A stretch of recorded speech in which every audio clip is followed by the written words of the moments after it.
दोस्तों, कल्पना कीजिए एक ऐसी दीवार जो बर्फ से ढके पहाड़ों के ऊपर से गुजरती है, खतरनाक रेगिस्तानों को काटती है और हजारों किलोमीटर तक धरती पर सांप की तरह फैली हुई है। इतनी लंबी कि अगर कोई इंसान हर दिन 10 किलोमीटर भी चले तो पूरी दीवार देखने में महीनों लग जाए। लेकिन ग्रेट वॉल ऑफ चाइना सिर्फ पत्थरों की दीवार नहीं है, इसके हर हिस्से में छिपी है एक सम्राट की महत्वाकांक्षा, लाखों लोगों का दर्द और इतिहास का सबसे बड़ा संघर्ष। क्या सच में ये दीवार अंतरिक्ष से दिखाई देती है? क्या हजारों मजदूरों को इसमें जिंदा दफनाया गया था? और आखिर इतनी विशाल दीवार बनाने की जरूरत क्यों पड़ी? आज हम जानेंगे दुनिया की सबसे रहस्यमयी और विशाल संरचनाओं में से एक की पूरी कहानी, the great wall of China. आज से लगभग 2200 साल पहले चाइना एक देश नहीं था, वो कई छोटे छोटे राज्यों में बंटा हुआ था। हर राज्य दूसरे राज्य का दुश्मन था।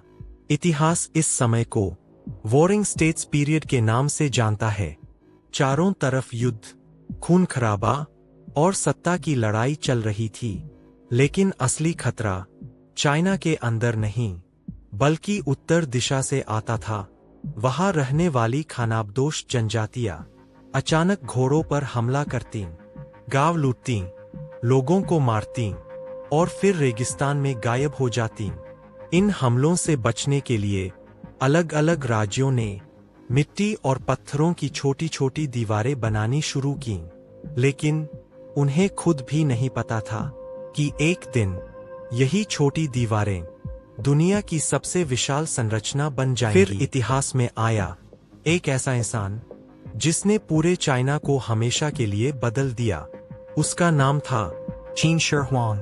221 बीसी में उसने सारे राज्यों को हराकर पहली बार चाइना को एकजुट कर दिया और खुद को घोषित किया चाइना का पहला सम्राट। लेकिन इतनी शक्ति हासिल करने के बाद भी उसके मन में एक डर था, उत्तर से आने वाले हमले। वो जानता था अगर दुश्मन अंदर आ गया तो उसका साम्राज्य खत्म हो सकता है। और तभी उसने एक ऐसा आदेश दिया जिसने इतिहास बदल दिया। अलग अलग राज्यों की दीवारों को जोड़ो, एक ऐसी दीवार बनाओ जिसे पार करना लगभग असंभव हो। और यहीं से शुरू हुआ ग्रेट वॉल ऑफ चाइना का निर्माण। लाखों मजदूर, सैनिक, कैदी और किसान दिन रात काम करने लगे।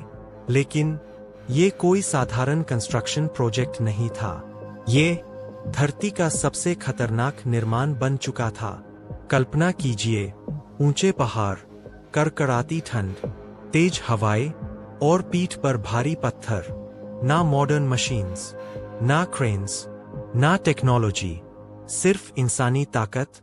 कई मजदूर भूख से मर गए, कई बीमारी से और कई पहाड़ों से गिरकर। इतिहासकार मानते हैं कि इस दीवार के निर्माण में लाखों लोगों ने काम किया और शायद इसी वजह से ग्रेट वॉल को कहा जाने लगा the longest cemetery on earth. कुछ कहानियां तो ये भी कहती है कि मरने वाले मजदूरों को दीवार में ही दफना दिया जाता था। हालांकि हिस्टोरियंस इस बात पर पूरी तरह सहमत नहीं है, लेकिन इतना सच जरूर है, इस दीवार के पीछे इंसानी दर्द छिपा हुआ था, अनुशासन और कभी हार न मानने वाली सोच का प्रतीक बन चुकी थी।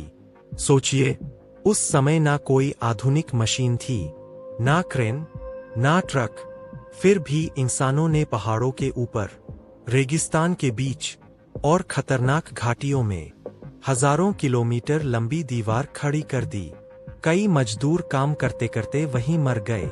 कहा जाता है कि लाखों लोगों ने इस निर्माण में अपनी जान गंवाई। इसीलिए कुछ लोग इसे दुनिया का सबसे बड़ा कब्रिस्तान भी कहते हैं। रात की ठंडी हवाओं में जब सैनिक मशाल लेकर पहरा देते थे तो दूर दूर तक सिर्फ आग की रोशनी दिखाई देती थी।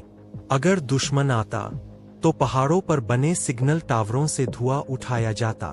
एक टावर से दूसरे टावर तक संदेश कुछ ही मिनटों में पहुंच जाता था। आज यह दीवार सिर्फ चीन की नहीं, पूरी मानव सभ्यता की पहचान बन चुकी है। हर साल लाखों लोग इसे देखने आते हैं। कोई इसकी इंजीनियरिंग देखकर हैरान होता है, तो कोई इसकी कहानी सुनकर भावुक। और शायद यही कारण है कि यूनेस्को ने इसे विश्व धरोहर घोषित किया। दाओस्टियो, इतिहास हमें सिर्फ पुरानी बातें नहीं बताता, इतिहास हमें ये सिखाता है कि जब इंसान ठान ले तो वो पहाड़ों को भी बदल सकता है। ग्रेट वॉल ऑफ चाइना सिर्फ एक दीवार नहीं, ये मेहनत, बलिदान और इंसानी जिद की सबसे बड़ी मिसाल है। और अब जब भी आप इस दीवार की तस्वीर देखें, तो सिर्फ ईंट और पत्थर मत देखना, उन लाखों लोगों की मेहनत को महसूस करना जिन्होंने इसे अपने हाथों से बनाया था। अगर आपको ये कहानी पसंद आई हो तो वीडियो को लाइक जरूर करना, चैनल को सब्सक्राइब करना और ऐसी ही अमेजिंग हिस्टोरिकल डॉक्यूमेंट्रीज के लिए हमारे साथ जुड़े रहना। मिलते हैं अगली कहानी में एक और रहस्यमय इतिहास के साथ।